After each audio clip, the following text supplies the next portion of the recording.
ഭംഗിയായിട്ട് പോകുന്നു. നിസ്സാരമായ ചില പ്രശ്നങ്ങളുണ്ട്, അതൊക്കെ പരിഹരിച്ചുകൊണ്ട് നമ്മൾ മുമ്പോട്ട് പോകും. കോൺഗ്രസിൻ്റെ അകത്ത് തർക്കങ്ങളുണ്ടെങ്കിൽ തർക്കങ്ങൾ എപ്പോഴും തീർക്കുന്ന എല്ലാ കാലഘട്ടവും ഉണ്ടായിട്ടുണ്ട്. നമ്മൾ അടുത്ത കാലമൊന്നും കോൺഗ്രസിൻ്റെ അകത്ത് ഇത്രയും ഐക്യം ഉണ്ടായൊരു കാലം ഉണ്ടായിട്ടില്ല.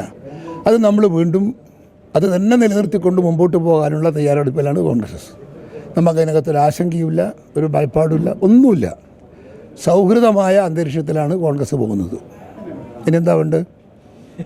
അല്ല, ദേശീയ തലത്തിലാക്കിയാൽ പിന്നെ ദേശീയ തലത്തിൽ പാർട്ടി പറഞ്ഞാൽ ഞാൻ പോണ്ടേ?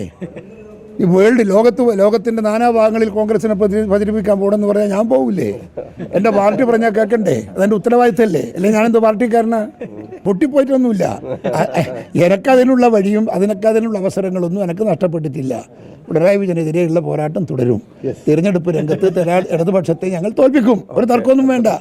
അത് വാക്കാണ്, നിങ്ങൾക്ക് കണ്ടറിയാം. I am always happy. ഞാൻ അദ്ദേഹത്തിൻ്റെ അനുഗ്രഹം വാങ്ങാൻ വന്നതാണ്.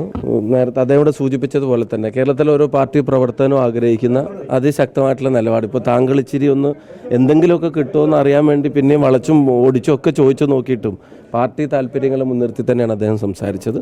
ഇപ്പം പാർട്ടിയുടെ ചുമതല ഏൽപ്പിച്ചപ്പം എൻ്റെ APC പ്രസിഡൻ്റായിരുന്നു, ഞാൻ യൂത്ത് കോൺഗ്രസ് പ്രസിഡൻ്റായിരുന്നു. ഇപ്പോൾ അദ്ദേഹം വർക്കിംഗ് കമ്മിറ്റി മെമ്പറാണ്. പാർട്ടിയുടെ ഏറ്റവും ഉന്നതമായ ബോഡിയിൽ നമ്മൾ പ്രതിനിധീകരിക്കുന്നത്. ഇപ്പം ചേഞ്ച് ചെയ്യപ്പെട്ട അനേകം KPC പ്രസിഡന്റുമാർക്കൊന്നും അങ്ങനെ ഒരു എസ്കലേഷൻ പാർട്ടി പെട്ടെന്ന് കൊടുത്തിട്ടില്ല.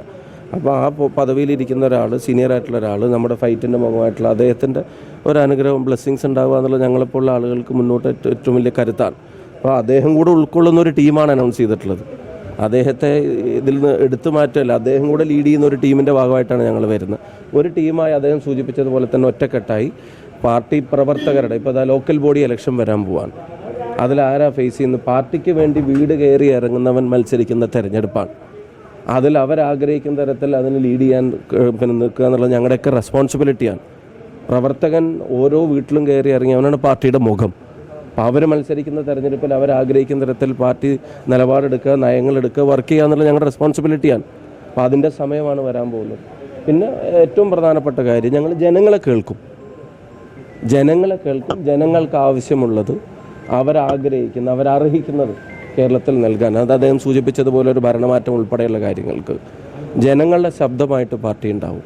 അതുതന്നെ ഞങ്ങളുടെ ഉത്തരവാദിത്വം നന്നായിട്ട് തിരിച്ചറിയുന്നുണ്ട്. നിയമസഭക്കകത്തും പുറത്തും പൊളിറ്റിക്സ് വളരെ കൃത്യമായിട്ട് പറയുന്ന, ജനങ്ങൾക്കിടയിൽ നല്ല പിന്തുണയുള്ള, ഇലക്ഷൻ സ്ട്രാറ്റജിയിൽ നല്ല മുൻതൂക്കമുള്ള ഒരാൾ ഈ ജില്ലയിൽ നിന്ന് തന്നെ പാർട്ടിയെ നയിക്കാൻ വേണ്ടി രംഗത്ത് വരുന്നു. അടൂർ പ്രകാശിനെ പോലൊരാൾ, ആറ്റിങ്ങൽ പോലൊരു സീറ്റ് പിടിച്ചെടുക്കാൻ കഴിഞ്ഞിട്ടുള്ള ഒരാൾ, അദ്ദേഹം UDFൻ്റെ കൺവീനറാവുന്നു. വിഷ്ണുവേട്ടനെയും അതുപോലെ തന്നെ AP അനിലേട്ടനെയും പോലുള്ള ആളുകൾ വർക്കിംഗ് പ്രസിഡൻ്റായിരുന്നു. കൂടെ ഞങ്ങൾക്കൊക്കെ വർക്ക് ചെയ്യാൻ അവസരം കിട്ടും. അപ്പോൾ ഒരു പ്രോപ്പർ ബ്ലെൻഡ്, ഒരു നല്ല ടീം, ഇൻഡിവിജ്വലിസ്റ്റിക് അല്ല, ഒരു നല്ല ടീമാണ്. സുധാകരേട്ടൻ വർക്കിംഗ് കമ്മിറ്റിയിലേക്ക് വരുന്നു. അതിനകത്ത് പ്രവർത്തകൻ നെഗറ്റീവായി പോകുന്ന സാഹചര്യം ഇല്ല. അവർ പാർട്ടി ഡിസിഷൻ്റെ കൂടെ അവരെല്ലാവരും ഉണ്ട്. ഇനി പറഞ്ഞു വിളിച്ച് ബോധ്യപ്പെടുത്തി കൊടുത്ത് ചെയ്യാവുന്ന അപകടങ്ങളൊന്നുമല്ല പാർട്ടിക്ക് സംഭവിച്ചിട്ടുള്ളത്. എല്ലാവരും ഉൾക്കൊള്ളുന്ന ഒരു തീരുമാനമാണ്.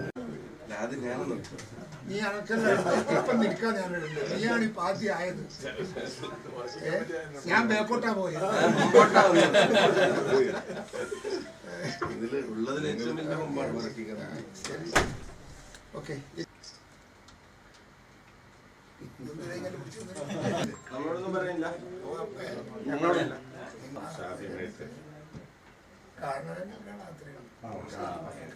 എല്ലാം